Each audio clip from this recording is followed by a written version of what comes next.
Bonjour, nous allons voir dans cette vidéo l'algorithme de diagonalisation. Comme ce ne sont pas toutes les matrices carrées qui sont diagonalisables, on doit dans un premier temps présenter un théorème qui nous donne les conditions nécessaires et suffisantes pour qu'une matrice carrée soit diagonalisable. Donc, soit A est une matrice n fois n. A est diagonalisable si et seulement si elle admet n vecteurs propres linéairement indépendants.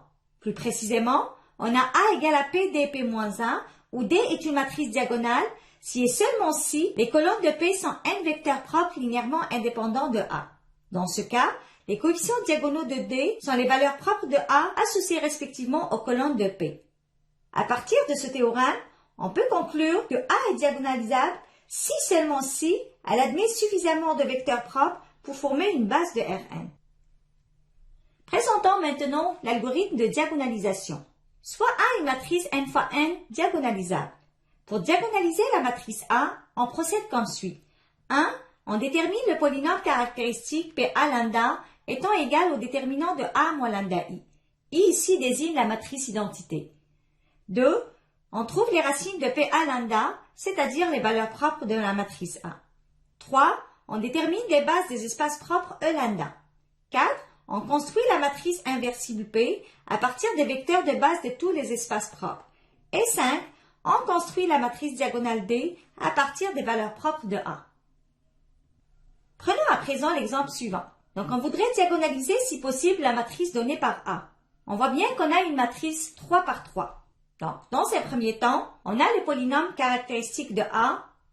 À la deuxième étape, on voudrait déterminer les valeurs propres de A, c'est-à-dire poser PA lambda égale à 0. Dans ce cas-là, on voit qu'on a deux valeurs propres, lambda 1 égale à 1 et lambda 2 égale à 2.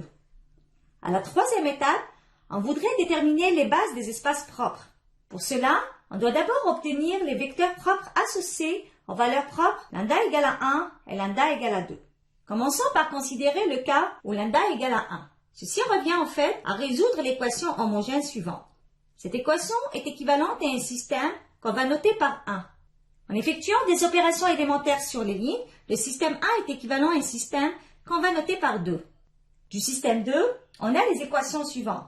x1 plus 2x2 plus x3 égale à 0 et x2 plus x3 égale à 0.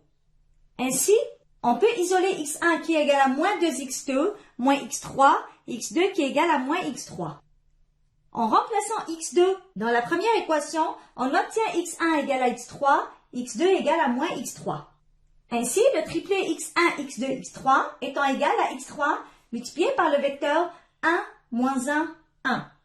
Tout vecteur de cette forme, tel que x3 est différent de 0, est un vecteur propre de A associé à la valeur propre lambda égale à 1. Ainsi, l'espace propre associé à la valeur propre lambda égale à 1 est engendré par le vecteur 1, moins 1, 1. Donc, le vecteur 1, moins 1, 1 constitue une base de cet espace propre. Notons B1 par cette base. On note ce vecteur propre par V1. De la même façon, on va définir ensemble une base de l'espace propre associée à la valeur propre lambda égale à 2. On aura donc à résoudre l'équation suivante A moins 2i multiplié par U égale à 0. Cette dernière est équivalente à un système qu'on va noter par 1, lequel est équivalent selon les lignes au système noté par 2. Du système 2, on obtient, en isolant le x1, on aura ainsi, le triplet x1, x2, x3 peut s'écrire sous la forme suivante. On peut à présent définir l'espace propre associé à la valeur propre lambda égale à 2 comme suit.